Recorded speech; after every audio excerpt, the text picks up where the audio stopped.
बिस्मिल्लाहिर्रहमानिर्रहीम।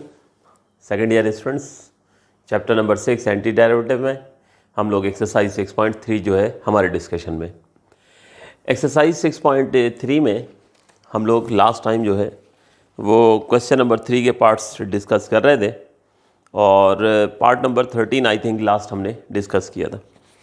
तो आज हम फर्दर कंटिन्यू करते हैं पार्ट नंबर 14 से।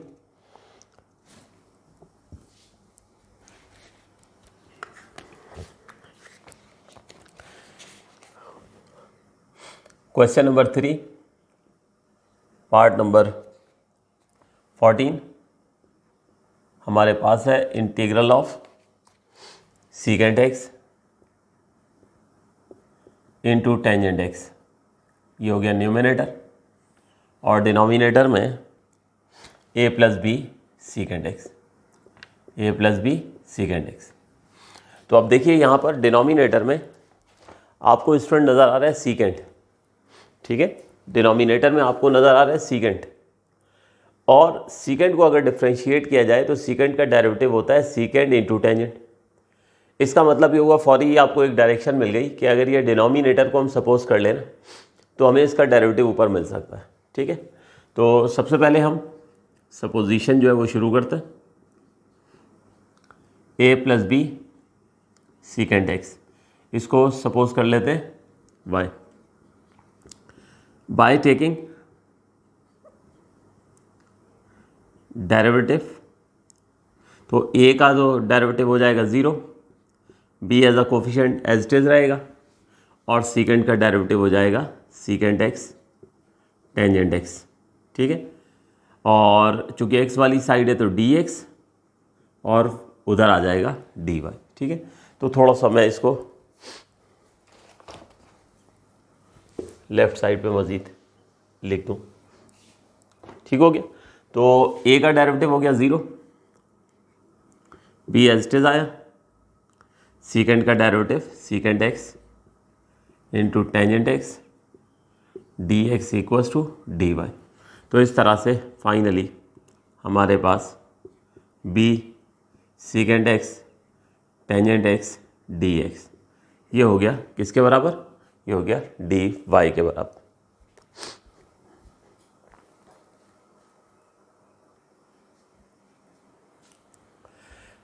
अब इसके बाद क्वेश्चन को कंसीडर करते हैं, एक दफ़ा क्वेश्चन लिख लेते हैं। क्वेश्चन में न्यूमिनेटर है secant x into tangent x d x, ठीक है, over a plus B secant x. अच्छा, इसमें हमारे पास एक काम और भी कर लेते हैं, बल्कि इसी स्टेप में ही कर लेते हैं। ये आ गया ना 0 plus B secant x tangent x d x, ठीक है। तो 0 को लिखने की ज़रूरत नहीं है, सिंपल लिख देते हैं। a का डेरिवेटिव तो हो गया ना 0, ठीक है। b एज इट इज आया, सीकेंट का derivative secant x tangent x d x हो गया इक्वल्स टू डी वाई। तो नेक्स्ट स्टेप में इस b को क्रॉस मल्टीप्लाई करके वहाँ उस तरफ ले जाते हैं, ठीक है। इसी स्टेप में ही कर देते हैं। तो ये हो जाएगा डी वाई अपॉन बी, ठीक। तो अब ये हमारे पास जो वैल्यूज़ आई हैं इनको हम अपने क्वेश्चन में पुट कर देते हैं। तो integral of a plus B secant x, a plus B secant x को हमने सपोज किया है y, और secant x into tangent x d x किसके बराबर आ गया? ये आ गया डी वाई अपॉन बी। अगले स्टेप में बेटे ये फ्रैक्शन सॉल्व होगा तो b जो है वो नीचे आ जाएगा, तो ये हो जाएगा d y upon b y. B नीचे आके y से मल्टीप्लाई हो जाएगा। अब b एज अ कोफिशिएंट जो है आप उसको बाहर ले आइए।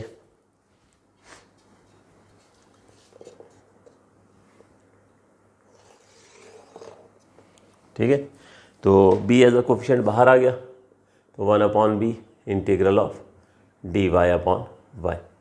तो बस अब यहाँ पर हमारे पास वो रूल नंबर 4 इस्तेमाल होगा जो हमने पढ़ा था कि अगर देखो डिनोमिनेटर में कोई फंक्शन हो और ऊपर उसका न्यूमिनेटर में डेरिवेटिव मौजूद हो तो क्या होता है उसका integral? Natural log of the function which is in denominator, ठीक है।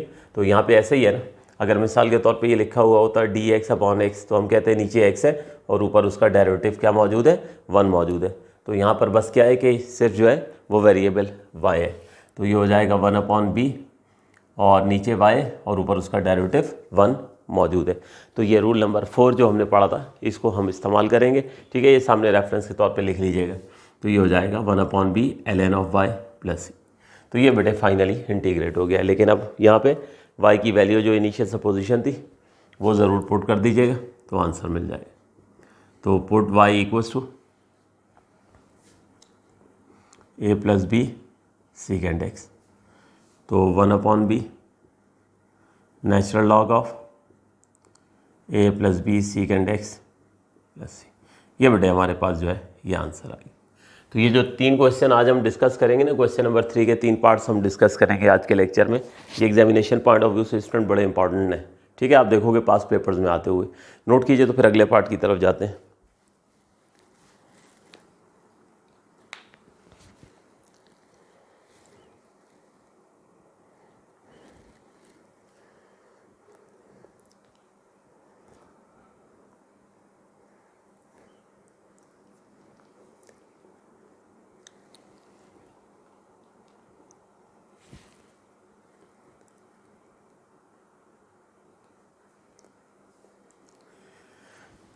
जी, तो होप सो नोट कर चुके होंगे आप लोग।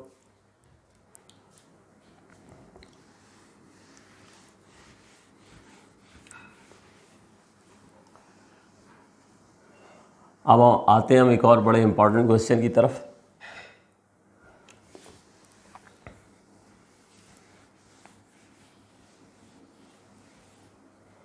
और वो है हमारे पास क्वेश्चन नंबर 3। क्वेश्चन नंबर 3 का पार्ट नंबर 15 इसके बाद कर लेते हैं, ठीक है।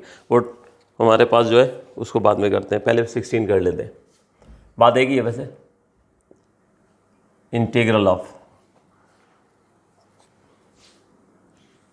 Sine ln of x, sine ln of x, x 3 minus cos ln of x, 3 minus cos ln of x, और उस पर पावर है 1/2, पावर है 1/2। अब देखिए क्वेश्चन देखने में जो है वो बड़ा स्टूडेंट आपको कंफ्यूजिंग लगेगा, बड़ा वो ख़तरनाक क्वेश्चन लगेगा, लेकिन ऐसा है नहीं, बहुत आसानी से सॉल्व हो जाएगा। बस यहाँ पर एक बात को समझ लीजिए, वो ये कि देखो यहाँ पे जो ln ऑफ x है ना, ये साइन का एंगल है। इसी तरह यहाँ ये जो ln x है ये इस कॉस का एंगल है। इस बात की बस केयर कीजिएगा, ठीक है। तो यहाँ पे क्या होगा कि हम डिनोमिनेटर जो है वो सपोज करेंगे 3 minus cos ln of x, ये फंक्शन है, इस पर पावर है, और इसके अलावा बाकी जितना कुछ भी है ना, sine ln x dx upon x, ये सब जो है ना वो dy में ट्रांसफॉर्म हो जाएगा। तो वर्किंग देखो फिर आपको समझ आ जाएगा कितना आसान क्वेश्चन है, ठीक है ना। अच्छा, इसी ट्रिक की वजह से ही बस चूँकि दिखने में जो है वो ख़तरनाक सा लगता है तो एग्ज़ाम में आता है, लेकिन सॉल्व करने में हार्डली 5 to 6 स्टेप्स का ये क्वेश्चन है, ठीक है। बहुत आसानी से इंटीग्रेट हो जाएगा। तो सपोज़ करते हैं सबसे पहले 3 minus cos ln of x, इसको हमने सपोज कर लिया y। अब इसका होगा डेरिवेटिव,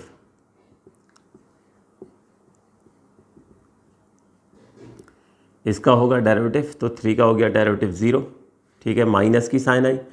अब देखो कॉस ln x का डेरिवेटिव, ln x जो है वो यहाँ पे कॉस का एंगल है, तो कॉस ln x का हो जाएगा हमारे पास minus sine ln of x। सबसे पहले तो ये हो गया, कॉस का डेरिवेटिव माइनस साइन आ गया, एंगल तो सेम आता है। उसके बाद ट्रिग्नोमेट्रिक फंक्शन का रूल क्या है कि हम उसके एंगल को भी डिफ्रेंशिएट करते हैं। तो जब एंगल को डिफ्रेंशिएट करेंगे तो ln ऑफ x का डेरिवेटिव 1/x आ जाएगा। अब स्टूडेंट ये x वाली साइड है तो यहाँ dx लिख देंगे, और उधर जो है वो आ जाएगा dy। तो ये माइनस माइनस जो है वो प्लस हो जाता है, तो ये हो जाएगा sine ln of x upon x dx equals to dy। तो ये इस तरह से ये देख लीजिए। इसके अलावा जो है sine ln x dx upon x, ये पूरा जो है वो किसके बराबर हो गया, dy के बराबर जो है वो हो चुका है। तो बस अब क्या करते हैं कि ये वैल्यूज़ हम सब्स्टिट्यूट करते हैं क्वेश्चन के अंदर। तो अब एक दफ़ा जो है वो हम पहले क्वेश्चन जो है वो लिख लेते हैं। अब क्वेश्चन लिखकर यहाँ पर आप देख सकते हो कि 3 minus cos l n of x, 3 minus cos l n of x को हमने जो है वो वाई सपोज किया, तो यहाँ जो है वो वाई पुट किया जाएगा, ठीक है। और बाकी उसके अलावा जितना कुछ भी है ना, sine l n of x d x upon x, इसकी वैल्यू ये आप देख सकते हो किसके बराबर है, डी वाई के बराबर है, ठीक है। तो इसको आप जो है मज़ीद एक काम ये भी कर सकते हैं कि ये जो 3 minus cos l n of x है इसको न्यूमिनेटर में शिफ्ट करते हैं, 3 minus cos l n of x, तो इसकी पावर क्या हो जाएगी, माइनस हाफ हो जाएगी, ठीक है।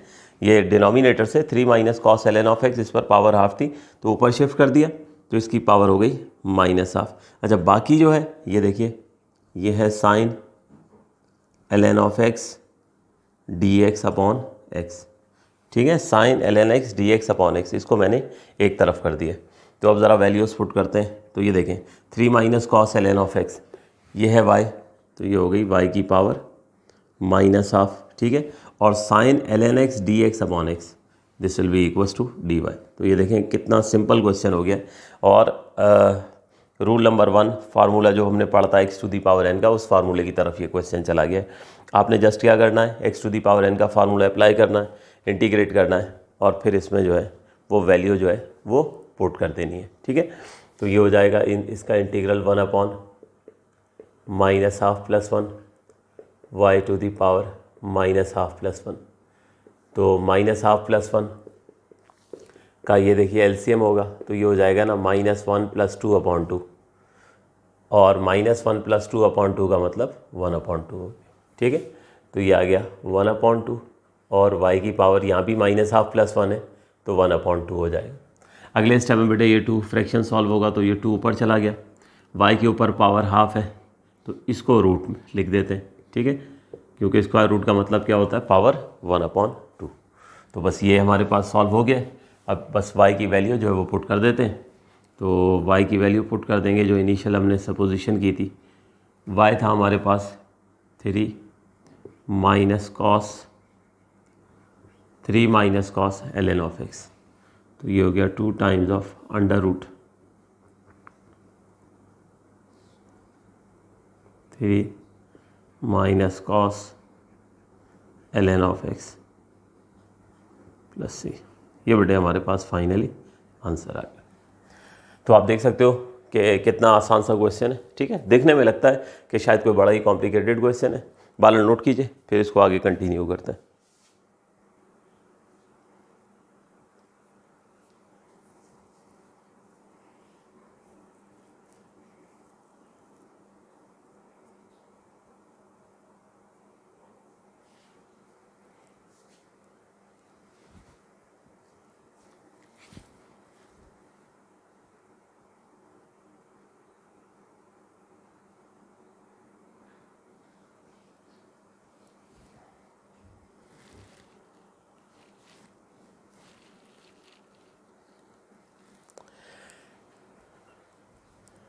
तो इसके बाद एक पार्ट रह गया इस क्वेश्चन नंबर 3 का,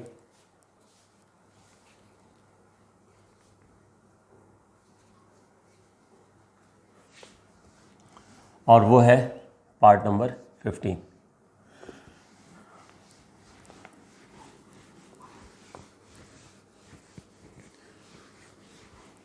तो ये जो 2 पार्ट हमने किए हैं अभी, ये बड़े इंपॉर्टेंट है एग्जामिनेशन पॉइंट ऑफ व्यू से, ठीक है, पास पेपर्स में आ चुके हैं। तो बहरहाल question number 3 part number 15।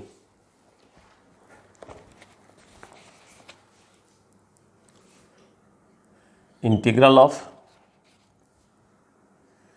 dx upon cosec 2x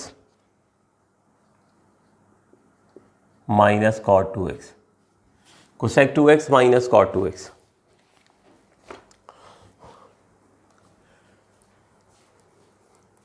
इसमें सबसे पहले तो क्वेश्चन लिख लें, डिनोमिनेटर में cosec 2x minus cot 2x। In the next step cosec जो है वो रेसिप्रोकल होता है साइन का, तो ये हो जाएगा 1/sin 2x, ठीक है। कोसेक को रिप्लेस कर दिया 1/sin से, माइनस की साइन आएगी, कॉट को रिप्लेस करते हैं कॉस अपॉन साइन से, तो ये हो जाएगा cos 2x upon sine 2x। ठीक है, अब डिनोमिनेटर में जो है, अब डिनोमिनेटर में एलसीएम होगा।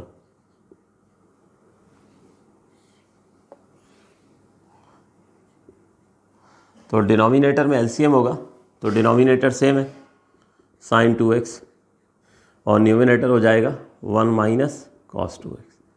ठीक है, तो ये सिंपल डिनोमिनेटर में जो है वो एलसीएम हो गया। अब एलसीएम के बाद इस साइन 2x ने फ्रैक्शन सॉल्व करेंगे तो साइन 2x ऊपर शिफ्ट हो जाएगा, तो ये हो गया इंटीग्रल ऑफ साइन 2x और नीचे आ गया 1 माइनस कॉस 2x। ठीक है, ये आ गया कुछ। अब ज़रा ध्यान से देखिए, यहाँ पर हमारे पास ये जो फंक्शन है 1 minus cos 2x, cos 2x का डेरिवेटिव ये देखिए एक तरह से कह सकते हैं हम साइन 2x मौजूद है। तो इस स्टेज पे हम क्या करेंगे, सपोजिशन करेंगे। हम डिनोमिनेटर को सपोज कर लेते हैं 1 माइनस कॉस 2x, तो उसको जब डिफ्रेंशिएट करेंगे ना तो न्यूमिनेटर में साइन 2x की वैल्यू जो है वो हमें मिल जाएगी। ठीक है,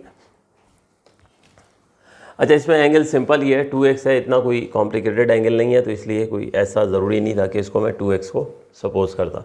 आपका दिल अगर चाहे, आप इसको करना चाहें तो आप लोग इसको जो है वो सपोज कर सकते हैं 2x को।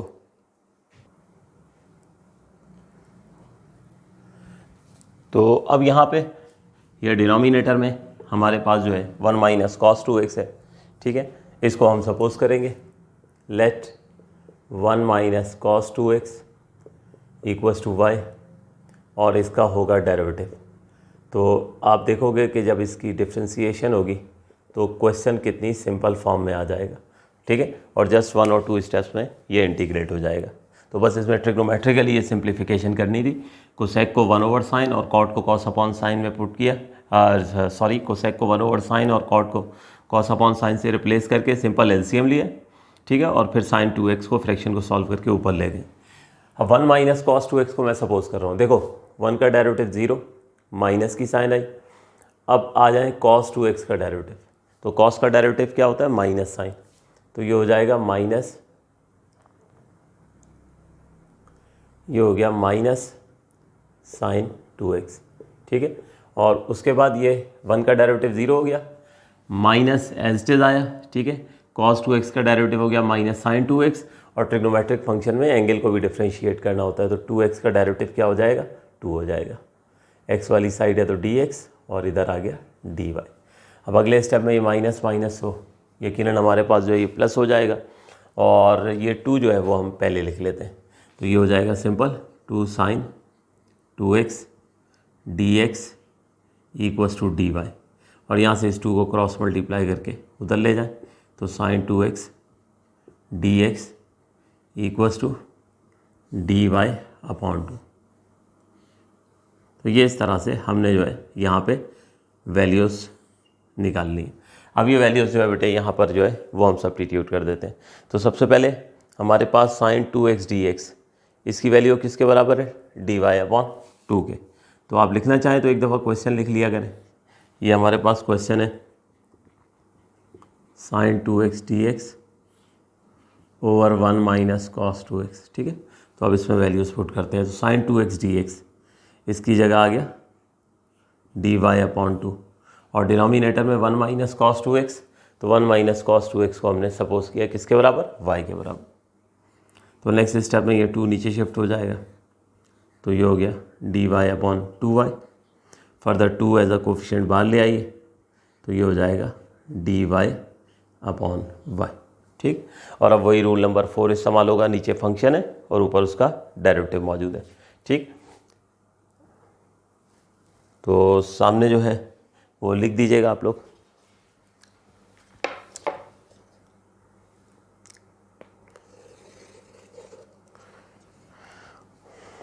तो ये आ गया half of ln of y plus c. ठीक है, कौन सा फार्मूला इस्तेमाल किया है, दोबारा ये बता देता हूँ कि अगर डिनोमिनेटर में फंक्शन हो और न्यूमिनेटर में उसका डेरिवेटिव मौजूद हो तो natural log of function which is in denominator, ये आंसर होता है। ठीक है ना, तो यहाँ ऐसा ही था कि y था और ऊपर उसका डेरिवेटिव 1 मौजूद था, तो ये आ गया half of ln of y plus c. अब ये जो सपोजिशन की थी ये हम वापस जो है ये y की वैल्यू जो है ये पुट कर देते हैं। तो put y equals to 1 minus cos 2x, तो 1/2 ln of 1 minus cos 2x plus c. तो ये हमारे पास जो है आंसर आ गया है। बाकी इसमें 1 माइनस कॉस 2x जो है वो डबल एंगल फार्मूला थे, उससे क्वेश्चन मज़ीद सिंप्लीफाई हो तो सकता है, लेकिन मेरा नहीं ख्याल है कि इसको आगे मज़ीद जो है वो किया जाए ट्रिग्नोमेट्रिकली। लेकिन बहरहाल देख लीजिएगा बुक में आंसर क्या है, अगर इसको मज़ीद सॉल्व किया गया तो आगे आप लोग सॉल्व कर लीजिएगा, ठीक है।